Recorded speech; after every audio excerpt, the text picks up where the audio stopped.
Well, welcome to Papa Junk Shop. Well, I got an Onan generator. I think it's a 2CK. It's an older one. I believe it was military. And at one point I put it on a cart and had it all rigged up so that we could take it to the engine shows and use it to run the camper. Just left it in the back of the truck.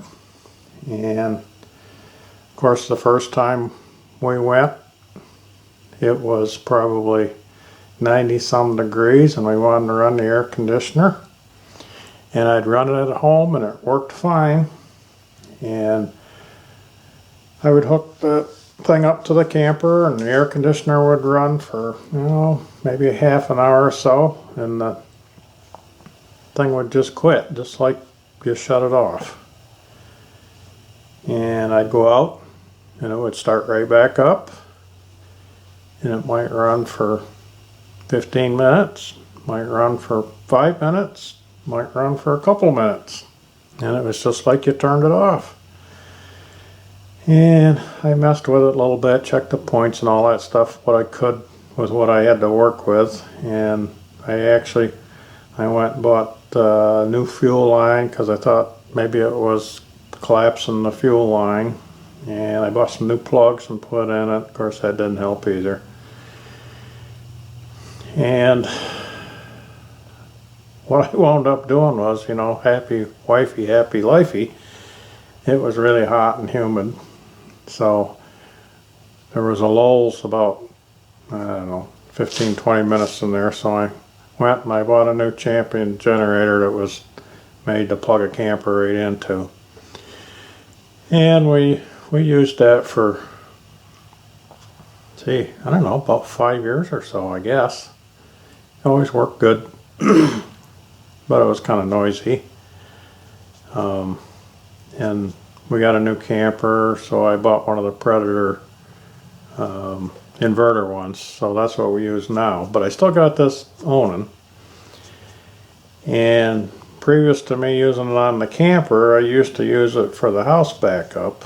Well, the fuel pump decided it was going to pump the gas into the crankcase instead of the carburetor. So I disconnected the fuel pump and just made it gravity feed. Well, I've been doing some reading and watching YouTube videos, and it seems like a couple other people have had the same situation I had. And apparently this engine is designed so it needs to have the fuel pump or else it can't get enough fuel.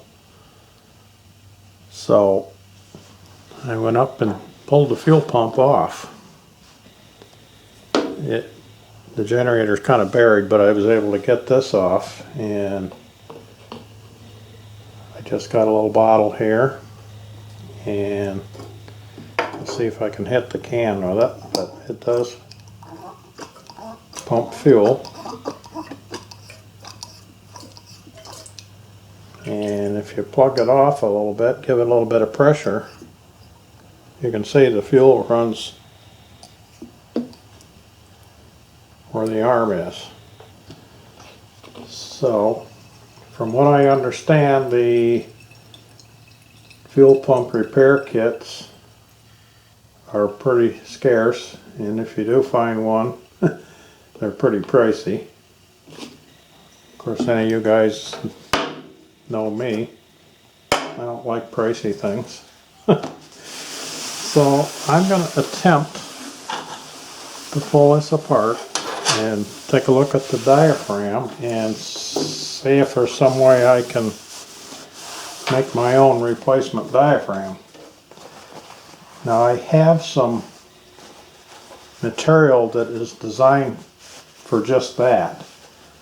So I'm going to get this thing pulled apart and we'll see what it looks like in there, if it's doable or not.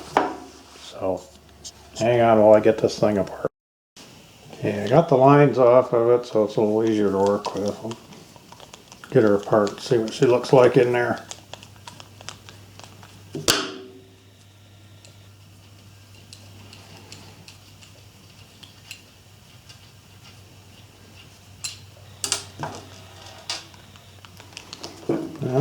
That's not a good thing, is it? I got one of these things here. There. Solve that problem.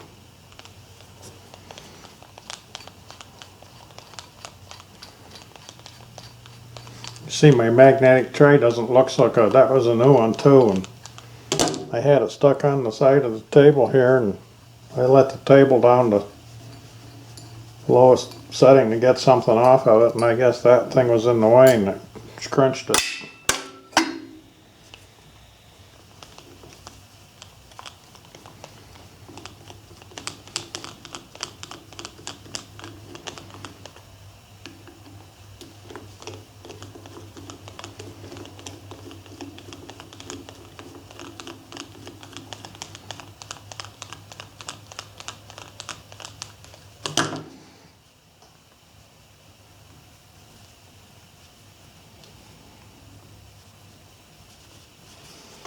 They're long-winded screws.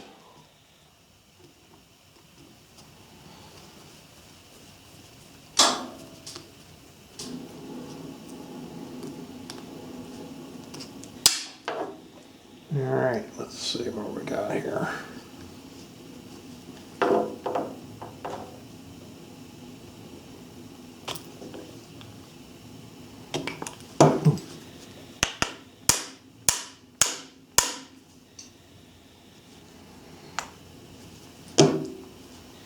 Yeah, I should pay attention to which way is which. I'll put a little scratch on here.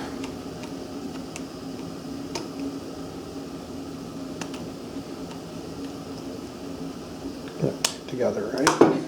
Alright.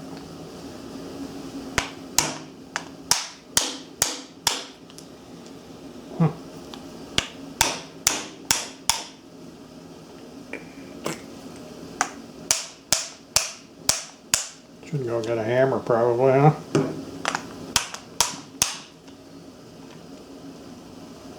Got to get something. Don't want to do any damage if I can help it.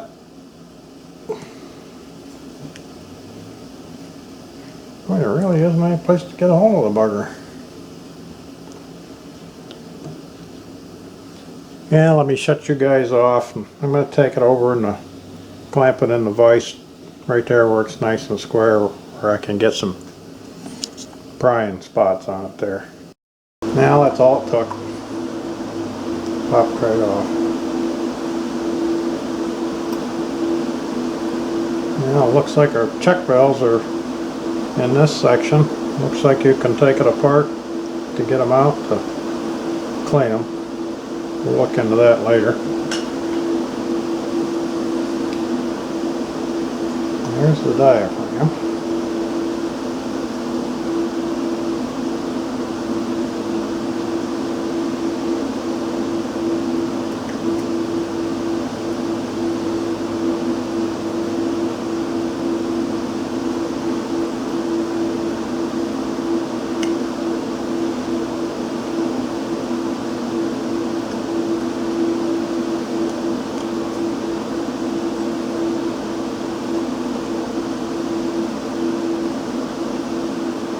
Not sure how that's, no, okay.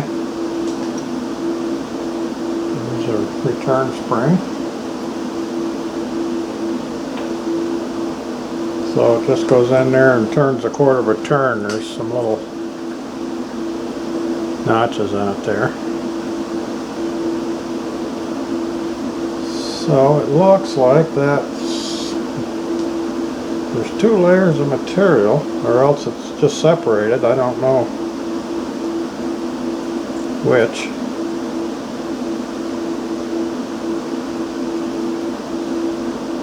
But it's pretty used up by the looks of it. It's sort of like cloth. Apparently that's pumping right through the diaphragm. So it looks like they got a rivet or something here. So I'm thinking maybe get the little Dremel out and take that down a little at a time until I can see what's actually going on there. And see if there's a way that I got some really small screws and stuff. I might be able to eliminate that and actually tap that and put a screw and a washer in there. Don't know, see. But I'll show you this material that I got.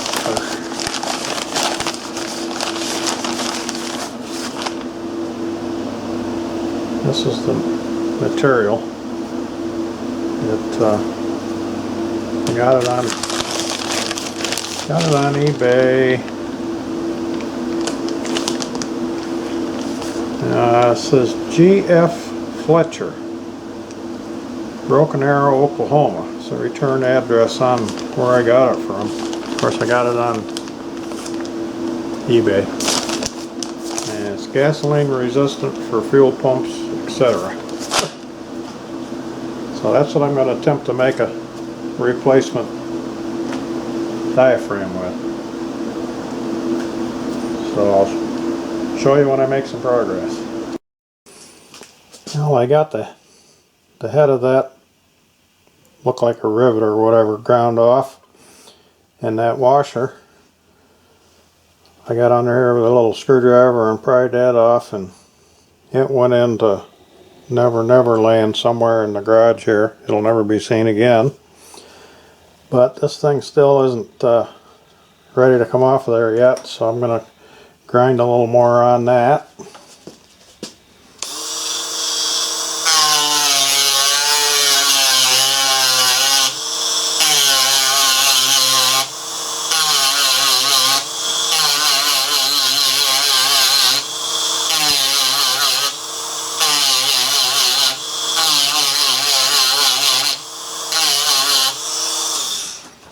Just keep going a little at a time and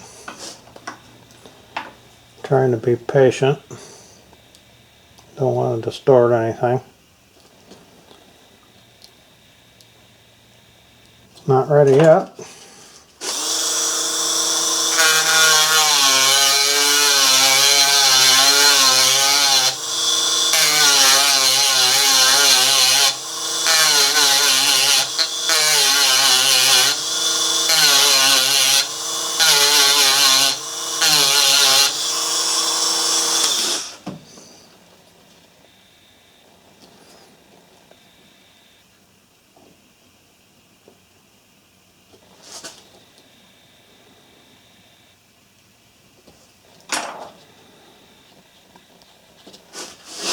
Not yet.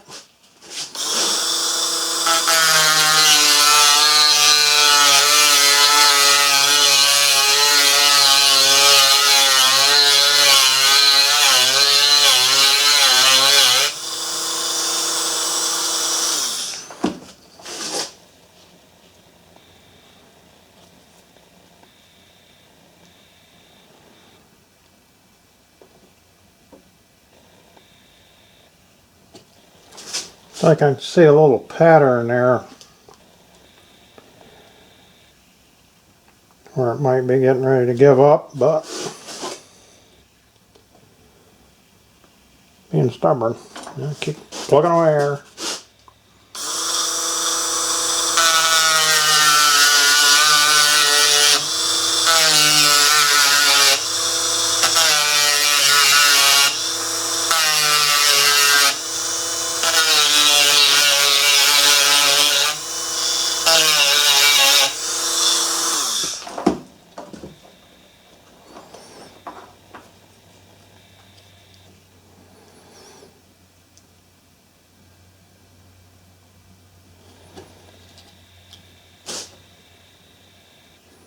Boy, that bugger's really on there. Not to worry about it falling apart.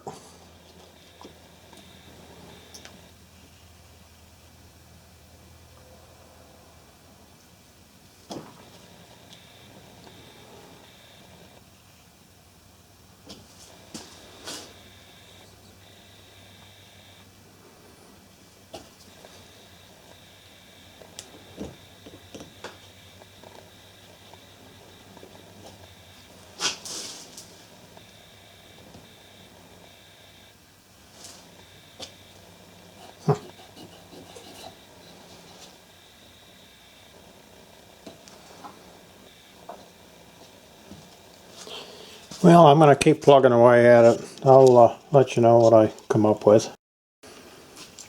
Yeah, I went and got a little pair of channel locks. And I can turn it on there. So I'm going to do that and keep a little upward pressure on it and see if I can get her to...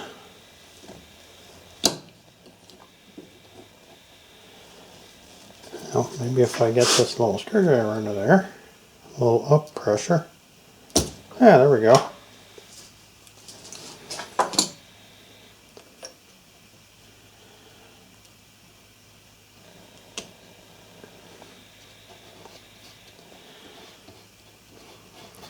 Alright, so there's my pattern for the diaphragm. And that should go fit back on there. So if I can drill that and tap it and put a small screw in there, and then after I get the screw in, maybe put just a dab of solder or something on there just to make sure, or maybe I'd be better off using some Loctite. I don't know, I'd figure that out. But so you can't hurt anything, it's no good the way it is, so might as well try. Okay, I think I'm going to have to go with a number 2 screw, 256. I hate working with them because they're so delicate. And because of this, yeah, where are you? There you are. Because of that flat spot on there, I can't hold it in the lathe chuck except for this little ridge right there. And the lathe chuck won't grip that. So I think what I'm going to do is I got a drill chuck, and I'm going to put that in the drill chuck, and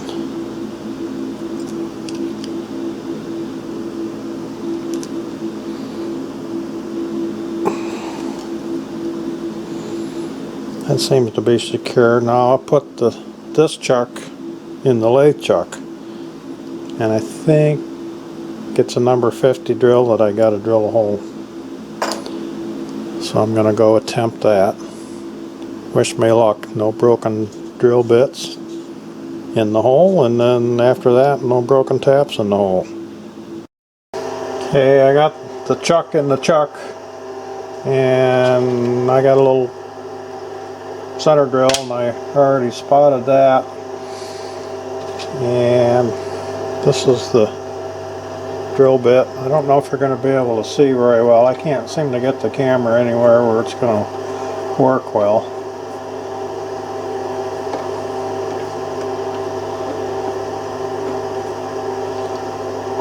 But I'm only going to hand tighten the chuck. I'd rather have something slip than I would break off. And I'm thinking this is a brand new drill bit, number 50.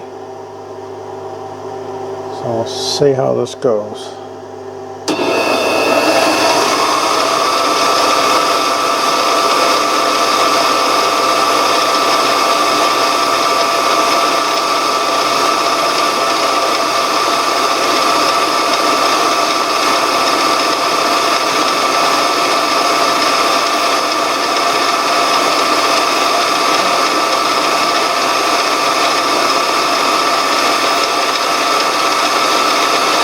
Seems to be drilling nicely.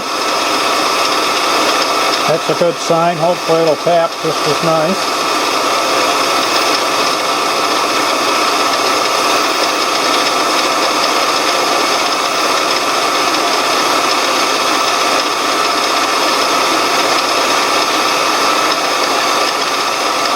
Let's see.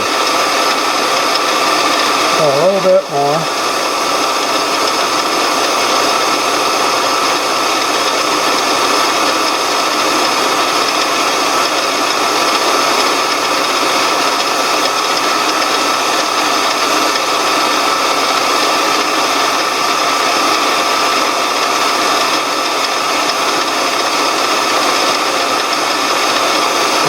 enough room for clearance to the end of the tap, because I've only got one tap, and it's a paper tap, so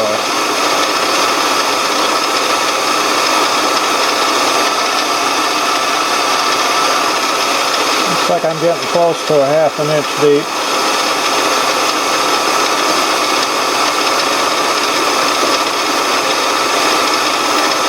All that good. So the hole was successful. Okay, I got set up here to do the tapping. I've already started just a little bit. And I'm going to go very, very carefully.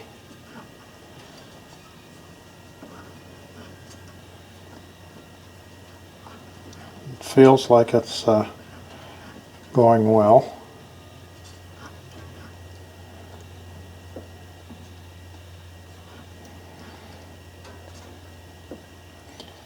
Of course, I got some cutting oil on it.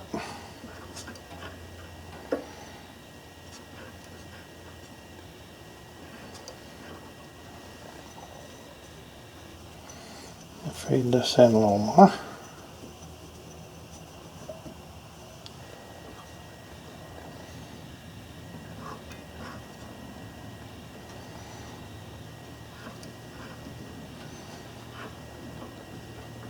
Okay, I think I'm going to back it out of there and clean the chips out, and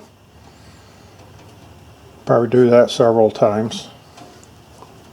So you got an idea of what's going on, so I'll cut you off at this point. Wow, I'm glad that's over.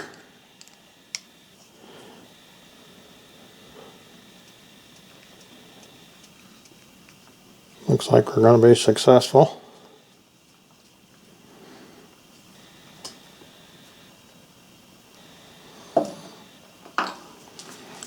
So I guess see if I can make a diaphragm and find a couple small washers. They'll fit that number 2 screw and overlap here. And see if it works. Okay, I got my new gasket material, and I got the old diaphragm. Just gonna pick a spot, and I have a hole punch, and this seems to be about the same size hole that was in the original, and it is just a whisker smaller than that post, so that I should be able to snug that right on there. And this material is just a little bit thicker than that, so we should get decent pressure when I put that on there to seal it. So I'm going to go ahead and get these holes punched. I guess I need a hammer to do that.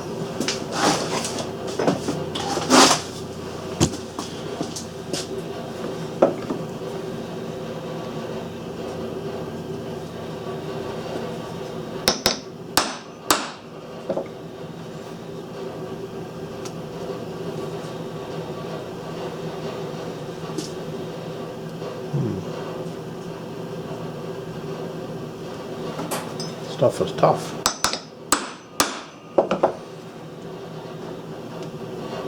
There we go. So I'll go ahead and punch those other 4 holes and get this cut out, and then we'll see how she's going to fit. Got the diaphragm all cut out, and I got to remember that when we took this apart, that this flat spot where the 2 notches in was in line with these 2 spots on the rubber part, so that when we put it back in the housing, got to drop this in and turn it a 1/4 of a turn so that these holes will line up. So we get that in the right place, and we place this on there.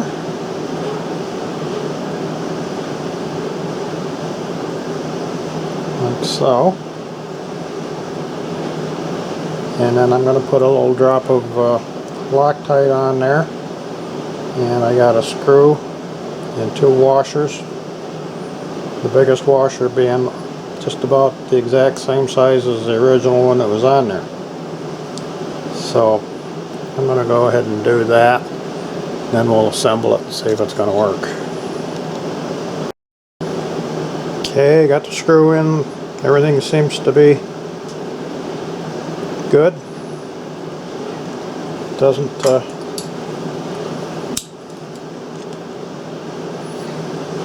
move at all, so it must be pinched in there pretty good, so it should seal okay. So we'll go back over to the other bench and reassemble it. Okay, got it back together, stuck the lines back on it, and it I don't know if you can hear it, sounds good. So let's give her a try, see if she'll pump.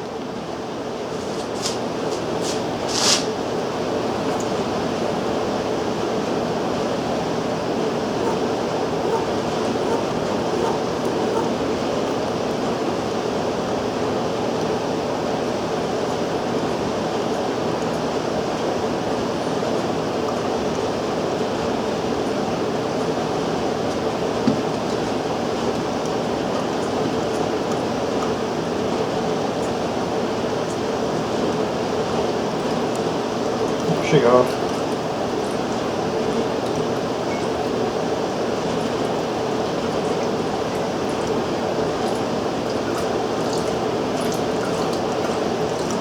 Finding out the air out of it. Now let's put a little pressure on it, see if it runs out like it used to.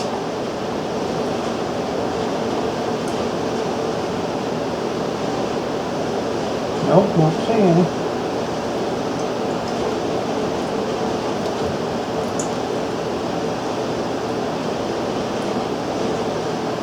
Seems to be holding pressure.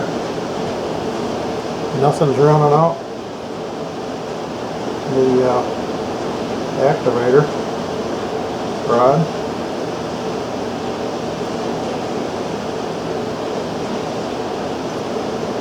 So I'm thinking this was a success. Although when I get it on the engine and run it for a little while, which I won't be able to do for a while because it's kind of buried in the building. But when the weather gets nice out and I can get some stuff out of the way, we'll give it a try. But that diaphragm material is made for fuel pumps, and it's supposed to be okay with the ethanol fuel. So hopefully it'll last. So if you enjoyed this one, give me a thumbs up, and please subscribe. See you next time. Okay, I guess it's another one of them videos that really isn't over yet. I couldn't stand it, so I brought it up and put it back on.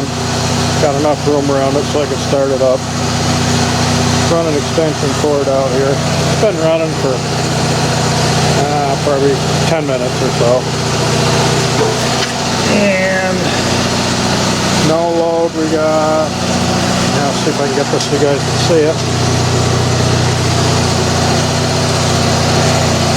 About 130 volts.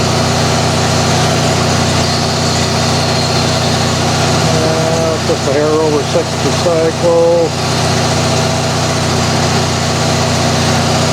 So I got a couple of heaters here. Let me plug the first one in. I'm going to screw up your picture, so be patient.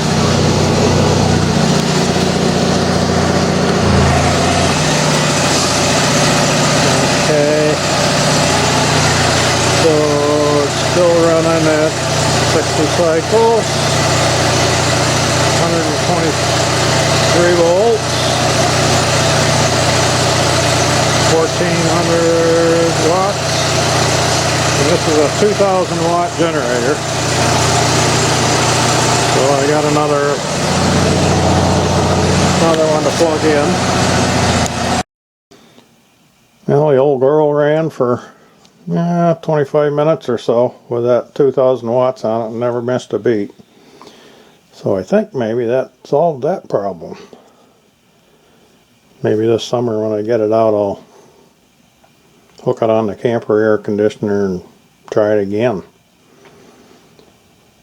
when it's hot out, see if that makes any difference. But it seemed to do that other stuff effortlessly. So now the video's ended. Thanks for watching. See you next time. Well, I'm having an awful time with this video. Apparently it's not over yet. When I went to edit this one, apparently when I plugged the second heater in, trying to hold the camera and everything, I hit the stop button, so you didn't get to see the results with the second heater in, but it was a little over 2,000 watts and it stayed at I think 60.1 cycles and 120 volts, so it does real well. So now it's over.